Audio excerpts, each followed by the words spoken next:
Institute Facebook and YouTube channels. We're also on my personal Facebook page and then also my personal Twitter account, which probably have most of our viewers on there as well. Just to remind the viewers, if you're on any of these platforms, first of all, we like to have a lot of choice for our viewers because we support school choice in the realm of education, but also for platforms. You don't like Facebook? Well, then go ahead and go on YouTube. You don't like YouTube? Go on Twitter. If you don't like any of those, well, we'll try to get on more platforms going forward. But we also can feature your comments at the bottom of the screen. If you have any burning questions and if they're appropriate, we'll bring them up into the discussion with our special guest today, Jim Blue. And how about we just jump into this because we have a lot of things to talk about. And this is a very, very special guest we have today. It's Jim Blue. He's the Assistant Secretary for Planning, Evaluation, and Policy Development at the U.S. Department of Education. And really quickly for our guests, although you probably already know this, I am the Director of School Choice at the Reason Foundation and the Executive Director at the Educational Freedom Institute. And I'm joined with the co-host, Matthew Nielsen, who is the founder and the president of the board at the Educational Freedom Institute. But without further ado, Jim Blue, thank you so much for being on our podcast with us today. It's a pleasure. Thank you so much for inviting me. Yeah, so before we get into the main conversation, we usually like to ask our guests just a little bit on, their background in education or the education reform space. Could you give us a little bit of your background, before you moved to the U.S. Department of Education? I welcome it. Nobody asks about my background anymore now that I'm in D.C. I got into education reform sort of the old-fashioned way. I was working in another field entirely. I had the opportunity to help a group of parents who wanted to start a charter school in Los Angeles. And that was very eye-opening for me. I had no idea actually what education looked like in this country, in some of our low-income communities. So that led from helping with a charter school to actually joining the staff of the American Education Reform Council, which was out of Wisconsin at the time and was one of the preeminent proponents of school choice. And that led from one thing to another until the late John Walton, who was somebody I had become quite close to during that time. He was killed in a plane crash back in 2005.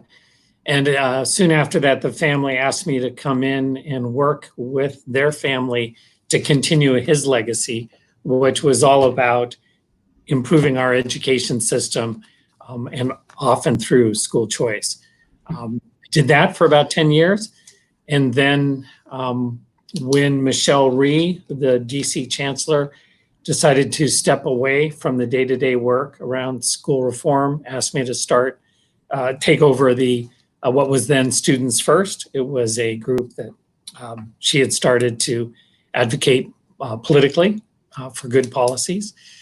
And then that group merged into 50CAN. I worked with 50CAN for a little while. And then someone I'd worked alongside of for 20 years, Betsy DeVos, asked me to come in to leave California to come to Washington, D.C. To lead her Office of Planning, Evaluation, and Policy Development. So could you get in? I know our listeners are just really eager to hear what exactly is your role at the Department of Education now, and how has it been, and what's the day-to-day look like? Just a little more information on that. Yeah, well, unlike most of the other offices within the department, mine focus is generally on policy and on research as well. Most people know there's like an office of elementary and secondary education. There's an office for post-secondary education. So we have more of a coordinating role in the department. Essentially, our small office helps provide policy support to the secretary as she makes her various decisions. And we are responsible for all of the policy levers to make sure they're coordinated and aligned with the secretary, which is harder to do than you would think. But with 3,000 people working in the department, keeping that all corralled is important. And you think about those levers, there's grant making. Essentially, it's a very large grant making operation. I have some background in that because of the Walton Family Foundation, to make sure that grants are done in a way that align with her. And the other major tool is the budget. The budget is often our way of signaling what our priorities are. So you must be coordinating with Congress at some level as well then, on all of that. Coordinating with Congress, they're a co-equal branch of government, and we work with them. Yes. Okay, that's a better way to say that then. Yeah, so I really want to jump in. I mean, the title of this conversation is The Ins and Outs of Education Freedom Scholarships. So most of our listeners kind of understand what school choice is in general and private school voucher programs and tax credit scholarship programs. But I know you've been at the forefront of kind of promoting these things called education freedom scholarships. Could you just give us a background of that and maybe highlight some of the benefits? Yeah, well, it's important to understand first that this is the secretary's highest priority. It is also the president's top education policy. We've got to remember, the education budget in the federal budget is about 2% of the total. So I don't want to imply that it is, he's got 98% of other issues that he's dealing with all of the time. But when it comes to K-12 education, this is his highest priority. And I think we see pretty constant stream of tweets coming from him.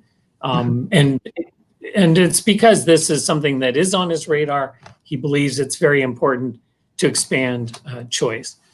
The bill itself, which it is a bill, it's carried, there's a Senate version and a House version, and I'm happy to get into the details of each of those. But in general, the principles behind it are twofold. One is that it will be transformative if we can expand the number of options that families have in this country. And the vehicle for doing that, though, is really important. There's several ways you could do it. One is you could simply have a federal scholarship handed to every family. The other principle is in conflict with that, and it is the principle of local control, of a limited federal role here. And so as a result, we are focused very specifically on giving power to the states to do their own programs and not interfere at all. So when you put those together, you end up with a tax credit incentive. And essentially what it is it's an encouragement to give donations to scholarship granting organizations, which are nonprofit charitable organizations that would then give scholarships. It leaves the federal government out of it, and it leaves all the regulations and design of those specific programs to the states. So those are the fundamentals, and we're happy to get into more details. Yeah, so I think one of the big selling points of this proposal from recent discussions I've had about this proposal is that it's voluntary at the state level, right? So if California doesn't want to have a private school choice program, they can say, nope, I'm not going to do it. Is that correct? Is that kind of how that works? Yeah, but more precisely, remember what's happening is that a tax credit is allocated around the country, and so normally tax credits have no limit on them. If you want to buy an electric car, you get a tax credit. In this case, we put a cap on it, and the cap is $5 billion, which is these days seems like a very small number, the way people are talking about trillions of dollars. But that's a significant number that then gets allocated to states. And so if you're, say, California, which is roughly 10% of the population, you're going to get more than $500 million for scholarships. Now, we don't tell people what those scholarships need to look like. We only say you got to give it to a family, and the family gets to choose among the options you allow. So quite literally, California could say, we're only going to allow public options. So for example, transportation to their school district, or just for career and technical education. And it does not require them to use it for private school tuition, although that is where the demand is in all states. So we imagine it'd be part of most programs. Yeah, so like a theme that I'm seeing with this proposal is, although libertarians will have a concern with it because it's, kind of this federal proposal, one of the benefits is, one, it's privately funded through a tax credit mechanism. And as the Supreme Court ruled in when ACSTO versus Wynn in 2011, tax credit scholarships are private funds. They're not public funds, so they're less likely to be regulated. Two, it's voluntary at the state level. They can create their own programs or not even have a program at all, right? And then it's voluntary at the school level. The schools don't have to accept any of the scholarships.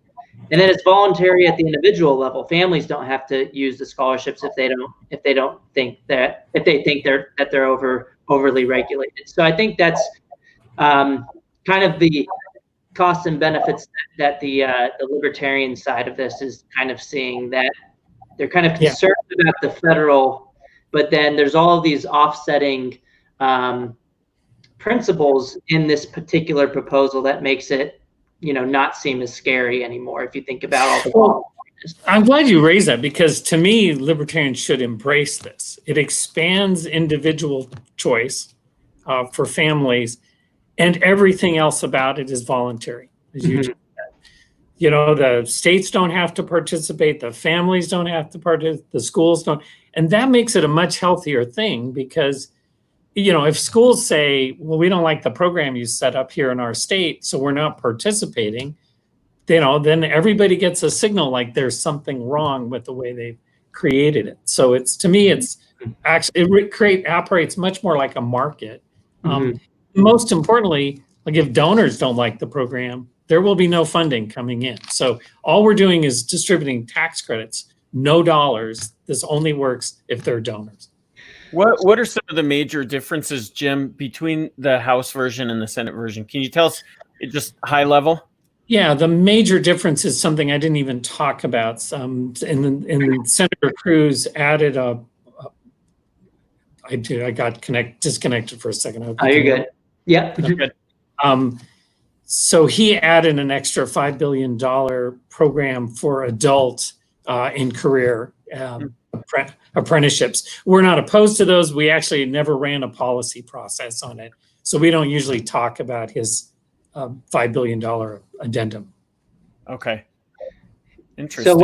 So I'm just going to go into a couple of the devil's advocate questions, because I know my listeners are going to want to hear them, and particularly some of my co-authors as well might want to hear your responses to some of these things.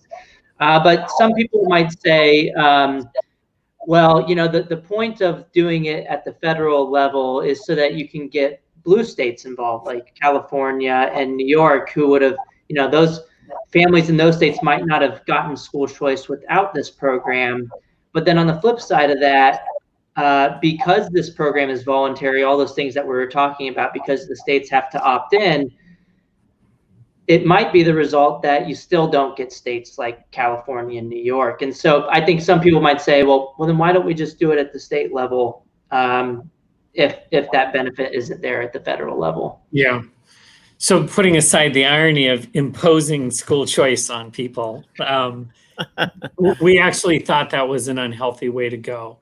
And then, I know I've been at this 20 years, and I would have loved to have been king and just said families in this country get to choose the school they want, period. But it's actually healthy to move this in an incremental way. If there are states that choose not to participate in the program, imagine the pressure they're going to be under. Let's take New York. If the governor of New York wants to turn down the opportunity to give scholarships to children in his own state, and remember, people in his state can get federal tax credits by contributing elsewhere, I'll let the governor there take the political heat for that. I think there's going to be enormous pressure once this gets started for every blue state in the country to say, if I really care about the low-income children in my state who are not getting a good education, and I should pause on that. That's something that gets lost in this debate. Like, we are not educating about 25% of the students in this country. We have ample evidence to tell us that. If you want that to continue and you don't want to give families an option to go elsewhere to try and get a better education, well, you're going to have to live with the consequences of that. So that would be my response. I know that I understand the impatience, like, I want the federal government to impose it on my state. I just don't think it creates the right dynamics. And well, and school choice isn't imposed on anyone, right? Even if your state enacts it, you don't, as an individual family unit, you don't have to use it. So you're not, it's not really being forced on individual families, right? In that sense, right? And so on to that point about the political pressure of even blue states to kind of do this.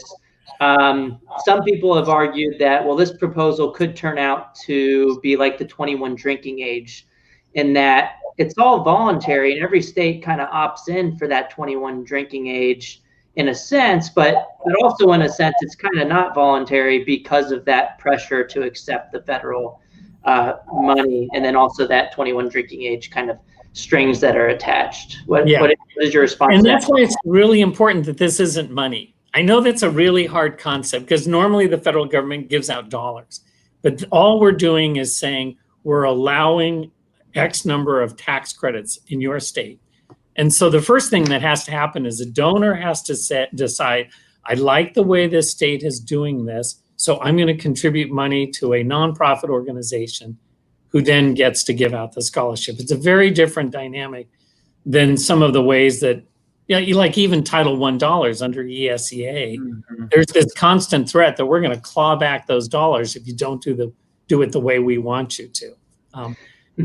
So you get the idea. Yeah, it just opens up an avenue for people to donate should they wish to. So, and that, yes, and that's a great distinction to make. It's not money; it's an avenue for donations. And it's almost like the regulations. If you like a program in another state better than the one in your state, you can contribute to that instead. So it's almost like the regulations, if they come into play, and at some point can kind of be driven by the donors, right? Like if you don't like this state's regulatory environment, you don't donate money there. Stop donating. I'm going to donate somewhere else, and so there can be kind of be a competitive marketplace for donations. I should, to be fair, I should say there are some restrictions that are created in the bill, and we could debate whether these are reasonable or not. But there is a requirement that the scholarship granting organization is a 501c3 determined organization. And that's done for many reasons, including the need to file tax reports, the 990s every year, so that there's some financial transparency about it. And the other provision is that they have to spend 90% of the funding on scholarships. They can use the rest for tutoring or research or whatever else, but at least 90% of the money needs to go to direct aid to families. And so I guess that allows for the 10% overhead of running these organizations or something? Okay, that's pretty reasonable. Some of the organizations that exist now run at 3%. So it's ample to do additional activities. There were state legislatures throughout the country that I know, for instance, just off the top of my head, Arizona did something similar. They ran state legislation last year or this cycle, actually. So this current year, but last cycle, with those same requirements, 90 and 10. 10 could be used on whatever, but it was assumed it would be, the majority of it would be overhead and operating costs and things like that. But that seems reasonable given the fact 3% that 3% is what I've heard as well. So yeah, 10%. But there isn't any type of, you have to take a nationally norm reference standardized test or. Okay, well, that's good to hear. Yeah, there isn't. And yet, there are questions for the state that we'd like them to consider. And that's one of them. What sort of testing regime do you want to have? So all of that has to be set out, and states need to decide that. It should not come from the federal government. So my last concern that I've heard, and this is one that I've put forward like a year or two ago in one of my articles on this, was And I'm not sure if it's as significant of a problem here, but I'll let you address it. What if, for whatever reason, someone like Bernie Sanders comes into office? He's obviously not going to come into office in 2020. He's not the Democratic candidate, but if someone like him got into office and wanted to, and just really didn't like private schools or private school choice programs, what if they tried to then, kind of regulate a large number through this program of private schools in the United States? Yeah, well, I understand that raising the specter of awful regulation coming down the pike. I think our opponents' first option is always to kill off programs, to snuff them out. So I don't expect them to go a regulatory route. I expect them to try and eliminate the tax credit entirely. That would be their first choice. And I don't think they'd be successful if it's been established that families have this. It's very hard for even people who are aligned with the Elizabeth Warrens and Bernie Sanders of the world to take away a benefit from families. But so let's say they realize they can't do that. Again, we have all these circuit breakers, right? So if they want to add a new regulation, well, the state can say, well, I don't want to participate. And a donor can say, I don't want to, and a school can say.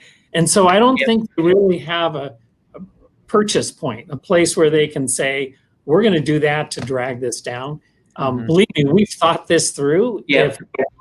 If somebody has a specific example, we'd like to know it, but we've gamed it out pretty carefully and don't really see they have an opportunity to do that.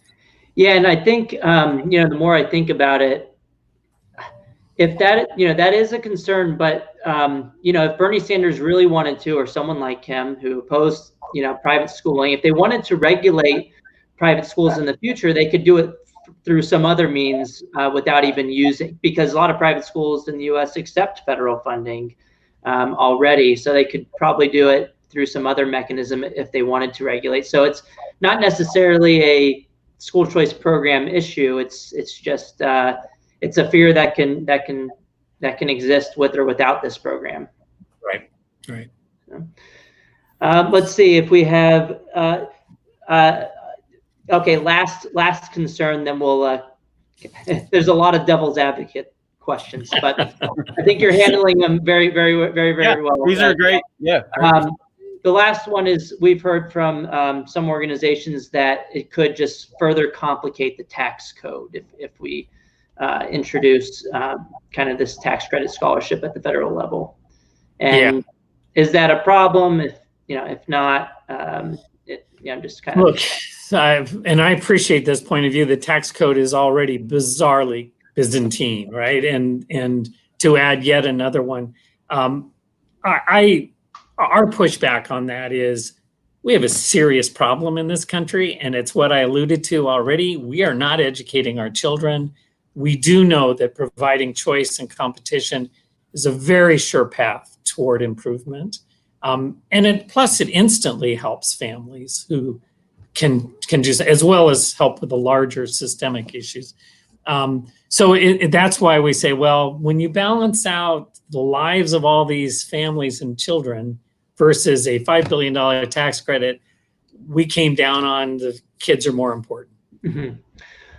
Yeah, and so on that last, devil's advocate question, I just want to point out to my listeners, I'm not coming out either way, for or against, this particular program. I just want everybody to kind of know there are costs and benefits. And as you kind of point out, Jim, just now that, one of the main benefits is you get a lot more children having educational freedom in the short run, even if there are, these future potential costs of regulatory burden, that's, you have to weigh those against the costs and benefits. And, having one cost of the program isn't enough to say, oh, we shouldn't have that particular. Right.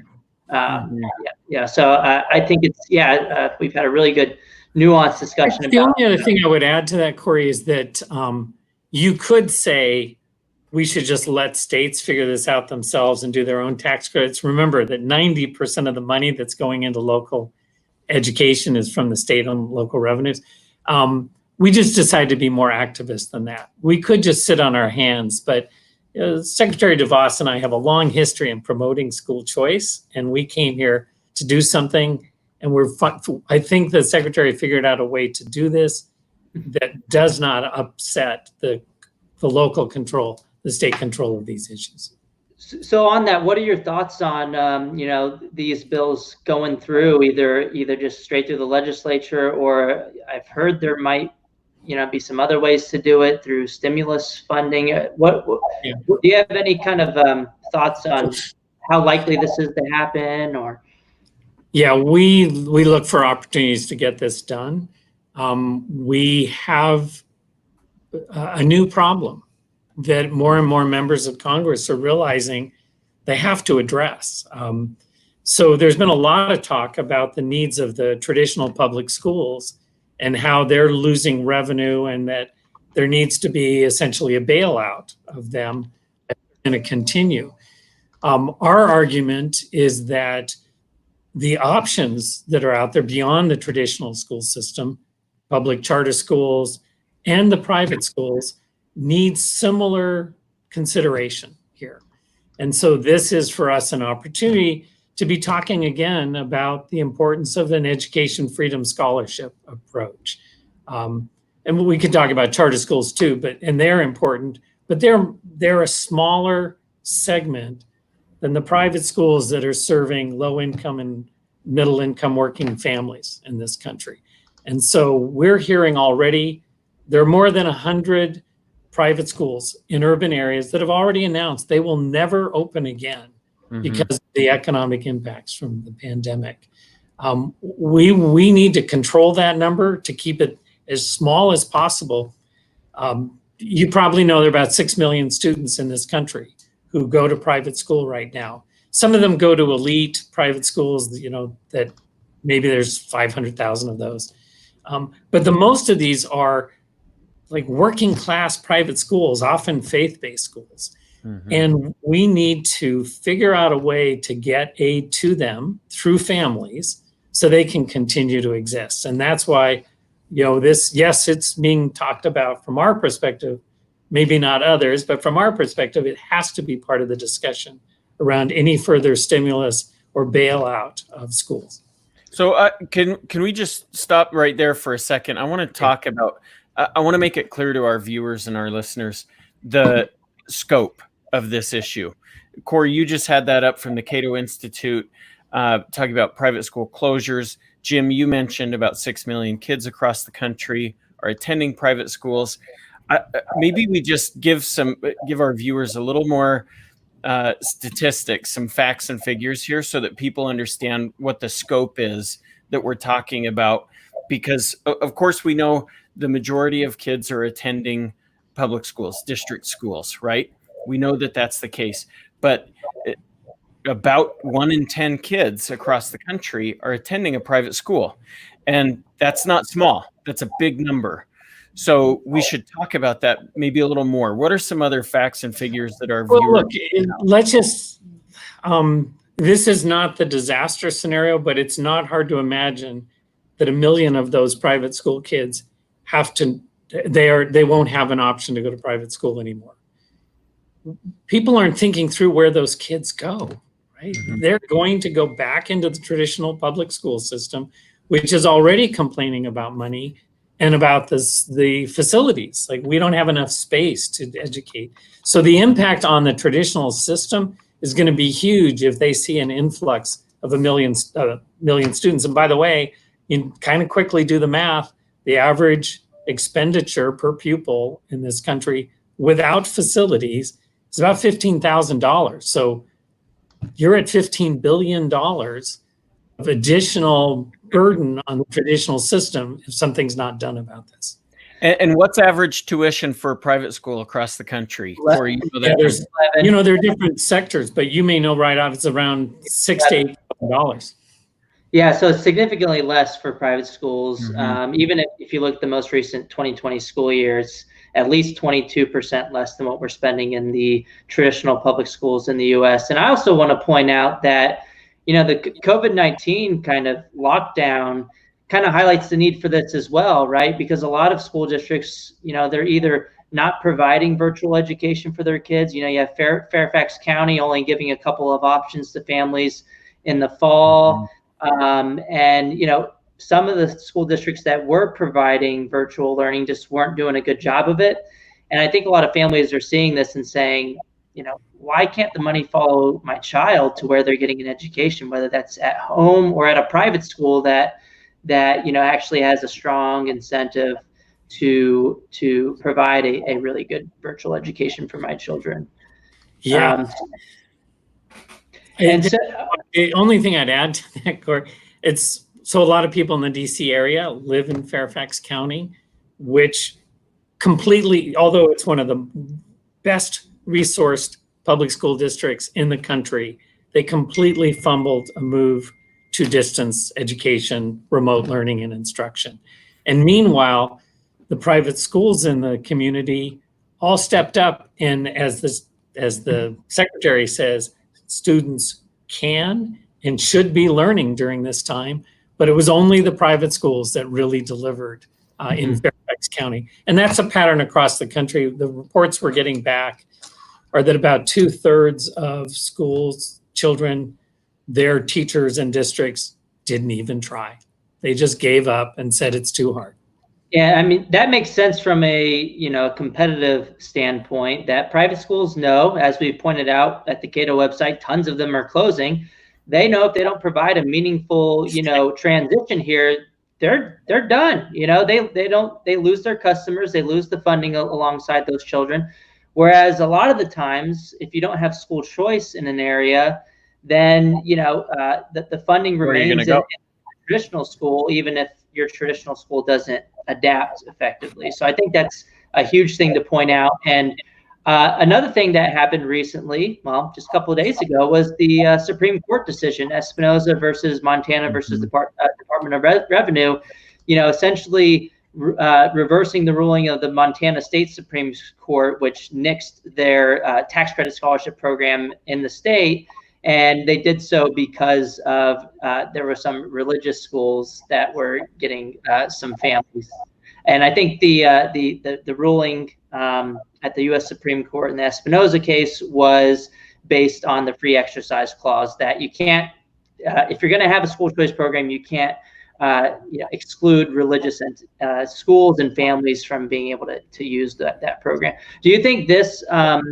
One, I just want to know if you have any thoughts on this particular case and what it means for school choice in general. But then also, I'm wondering if this has any influence on education freedom scholarships and if there's any connection there. Yeah, well, there's several, and we are very much celebrating the Espinoza ruling. I've been involved long enough that I was helpful, or tried to be helpful, I should say, back with the Zellman case in 2002, which allowed the Supreme Court to say school vouchers are okay. There's not something in our U.S. Constitution that prevents those. But this week, we got the ruling 18 years later to say, and by the way, all of those provisions in state constitutions that prohibit any aid going to religious organizations based on them being religious, that is also outlawed. So it has removed an incredible, burdensome obstacle to the expansion of school choice. But it's the legal obstacle, right? Those are out of the way. And now we have to really focus on the political obstacles, which are enormous. We can talk more about that. But the big issue for for education freedom scholarships is that a lot of states when they saw these proposals, they're really excited about it, but they worried about their own Blaine Amendments getting in the way. And so with that pushed aside, that argument is no longer valid at all. We didn't think it was valid before, but now the Supreme Court has backed us up on it. Verified. I mean, and it's interesting for the listeners I encourage everybody to go look into the history of the Blaine Amendments, which were rooted in anti-Catholic bigotry and anti-immigrant bigotry. It was, the public schools were essentially de facto Protestant because they represented the majority's views. And, these Blaine Amendments essentially were a way to discriminate against Catholic people from not allowing their schools to be funded as well. So I recommend checking out actually Matthew Ladner's piece on this in Redefined called "Blaine, Go Away." But Jim's right. I think that this Supreme Court case dealt a mortal blow to these discriminatory Blaine Amendments that were found in 37 state constitutions in the U.S. So moving away a little bit from the education freedom scholarships, Jim, I want to know about your thoughts. Lindsay Burke from the Heritage Foundation has proposed things called emergency education savings accounts. So kind of like, because of this pandemic and because schools are having a lot of trouble, adapting and they're not opening back up, she proposes allowing, 90% of what the children would have gotten in their public schools to essentially be an education savings account to kind of pay for homeschooling expenses or virtual online learning or private school tuition. What do you think about doing something like that? Yeah, so I haven't seen Lindsay's proposal. Is that a federal proposal? Which I'd be really surprised if it was Lindsay. I'm sure she's calling for the state level. So yeah, let's talk about instead the idea to kind of structure Title I and the federal lunch program. Instead of having those dollars go directly to schools that are serving disadvantaged students, why not allow those dollars to go direct, or some of those dollars, at least not all of them maybe, to go to the disadvantaged families, and the families could use that money to maybe go to a private school or maybe cover homeschooling expenses? Yeah, so there are lots of policy options here, and we can talk about all of them. I think from a realistic perspective, the real politics of this, the White House, the president, needs to figure out the best way to get aid to families so they can continue choosing schools. So I guess I want to, as a preamble, I want to say whatever the president says is the right way to go, I'm certainly going to follow that path, and I hope everybody else will too. Because if we splinter off and try and do 10 different policy approaches, we won't get anything accomplished. But the idea of essentially making the money portable is very attractive to us. What I think there is sort of a quid pro quo here with some of the opponents. They're asking for enormous amounts of money right now. And to have an agreement where you say, okay, we're going to give you this money so that students can continue learning. But if you fail to do that, if you don't even have a plan to do that, then let's distribute that money to families directly, because families have learned, some, reluctantly, they've learned that they have to step up and educate their own children, sometimes while working at home. Like, let's get them the resources so they can have the connectivity, they can have the resources for curriculum or whatever else. So rather than have the money go to a system that's not going to use it, let's have it go to families, which we know will use it well. Mm-hmm. And during the early stages of the lockdown, wasn't there a kind of guidance set out that states could allow federal lunch program dollars to go to families, or was that something separate so that families could essentially use them as kind of debit cards to purchase food for their children? I hadn't heard that, but that seems like a smart idea. They should do it if they didn't. It's also fascinating to me. People are willing to, outside of the K-12 space where we have labor unions that represent the employees who are very strong. Outside of that place, people are always voucherizing, like giving money for lunch aid, Pell Grants to college students. So it is just, there are peculiar dynamics because of the labor unions that represent teachers. So real quick on that note, Corey, there was a lot of flexibility, obviously, and Secretary DeVos was instrumental in a lot of that flexibility that came through the guidance that was sent down to states, which is great. I will say for charter schools and for traditional public schools as well, the National School Lunch Program, there was flexibility given around that, where students, and not just students, but anybody that came by any public school, publicly funded school, whether that's charter or a traditional public school, could pick up a sack lunch on any given day. And so there was that flexibility. I hadn't heard about a debit card, but do it. Fun individuals, not systems. That's CFI's tagline: fun students, not systems. It's a pretty basic idea. And as Jim kind of alluded to, we do that with Pell Grants and GI Bill too. It just follows the individual. Same thing with pre-K programs. Sometimes allow the funding to follow the person to a private or public school. So why don't we do the same thing with K through 12? I think Jim hit the nail on the head that it might have something to do with certain types of unions and monopoly power that's being protected. Let's see. I also wanted to ask about, on the whole guidance, coming out from the Department of Ed. Early on, again, with the lockdown, there were some states that were just saying, we're not going to provide any education to any students whatsoever, because that could create some inequities.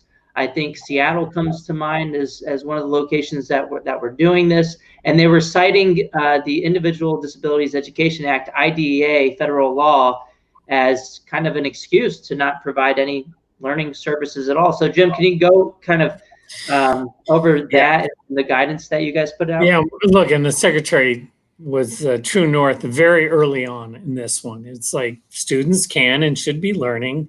Students with disabilities can and should be getting services.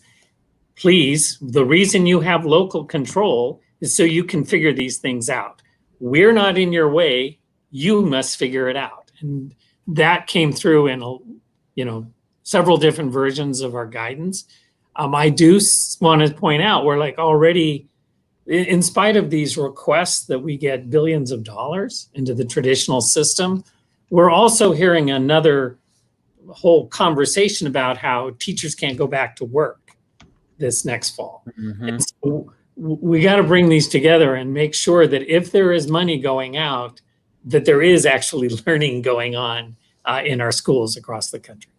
It's interesting on that note, just on my community where I live, I'm a member of a Facebook group for the HOA, right? For the people in my neighborhood. And it's interesting how many of the folks that just live around me say, so if my kid isn't going to the school, does that mean that I get those tax dollars back? And it's interesting how many of them are staunch, just hardcore traditional public school supporters at the expense of everything else. These people that are just hardliner district school at all costs folks that are saying that.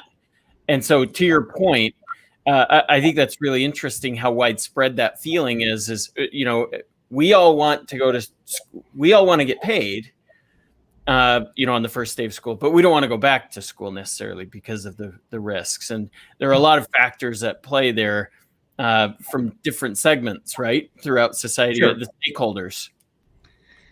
But we want them to, we understand it's not easy. I don't mean to imply that. But this is an opportunity to prove new models can work. And we're also seeing families playing a much greater role than we have. So over the decades, families have played less and less a role in their students' education. And now they're seeing we're getting lots of reports about this where, wow, I didn't understand my children weren't learning some things. And so one thing we may see is that we'll see more homeschooling. So it's been horrific for many families to have their children there, but for others, it's been a good experience. And so I think we'll see more of that going forward.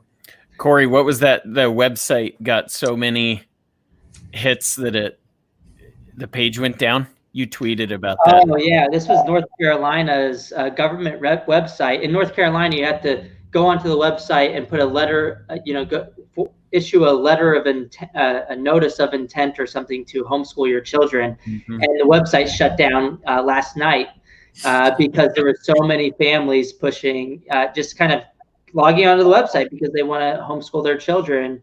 That was yesterday, July 1st, it shut down, and I can share that with the listeners in a second. But the tweet's going kind of viral. I think it's already been liked over 1,100 times. since late last night. I was up pretty late last night with all the fireworks going on in DC. I'm like right in the middle of DC, and there were it sounded like bombs going off, like so many fireworks. But Jim, I want to get your thoughts on some other things that have been going on. There was a lot of social media posts that went viral with people falsely claiming that we have been defunding education for years in the United States, when each decade, if you look, we've, on a per pupil basis in real terms, increased funding enormously in the United States. And so I just want to get your initial reaction to kind of people's calls for, if we want to fix education, we shouldn't do school choice. We should instead just throw more money into the system. And maybe, you have proposals like from Joe Biden, for example, calling to triple federal funding for education in the United States. What do you think about those? What's your initial reaction to those kind of lines of argument? Yeah, so I'd always like to separate those arguments. There's no reason, to all respect to Joe Biden, that you couldn't do both. If you really believe that more money is needed, and you could also provide more choice so that families can choose the school they think is best for their own child.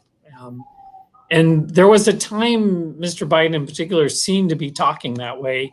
He's become more and more aligned with the labor union that represents teachers over the years. But we'll see what happens there.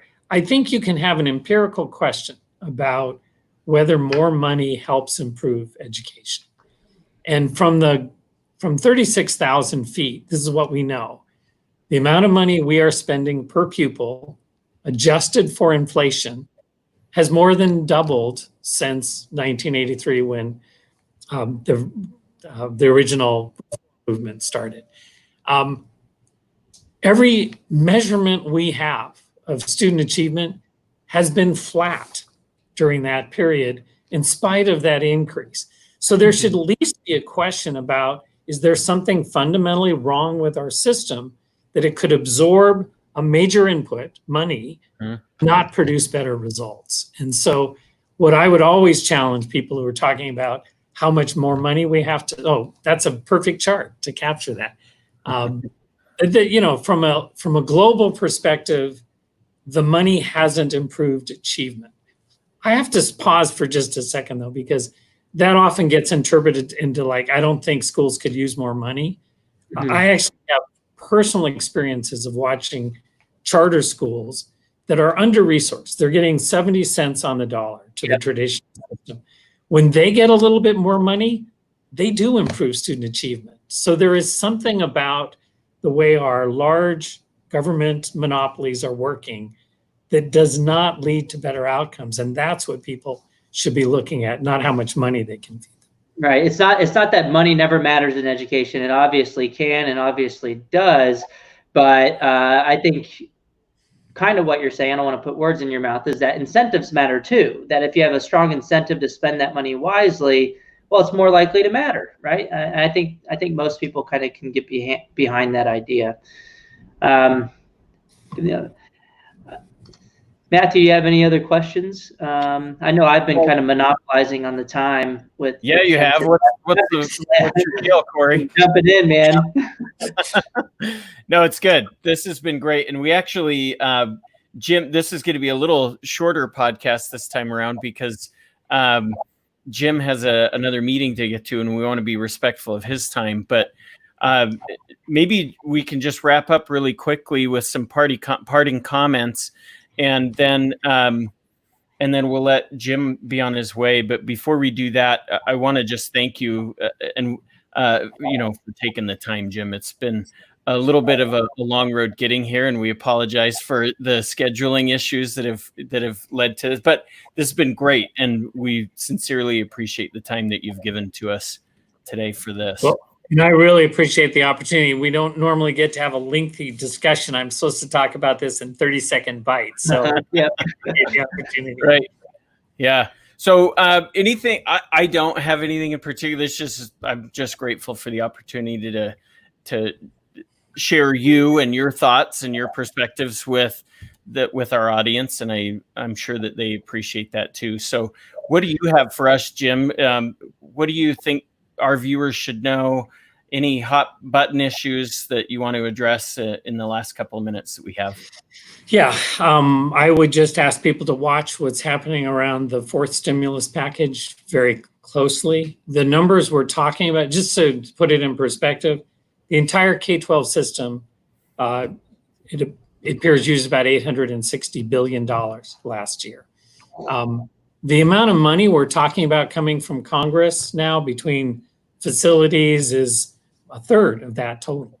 And so I hope everybody will be vigilant to make sure that there's at least some reasonableness put into those numbers, and that you also watch and encourage consideration of the other options out there than the traditional system. So thank you. That's a great way for me to feel like I can go to my next meeting. Cool. Cool.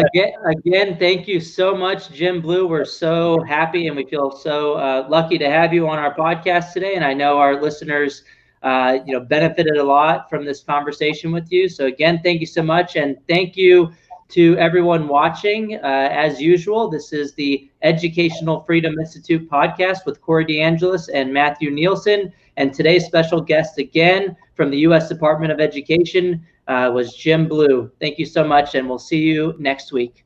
Keep up the fight. Thanks.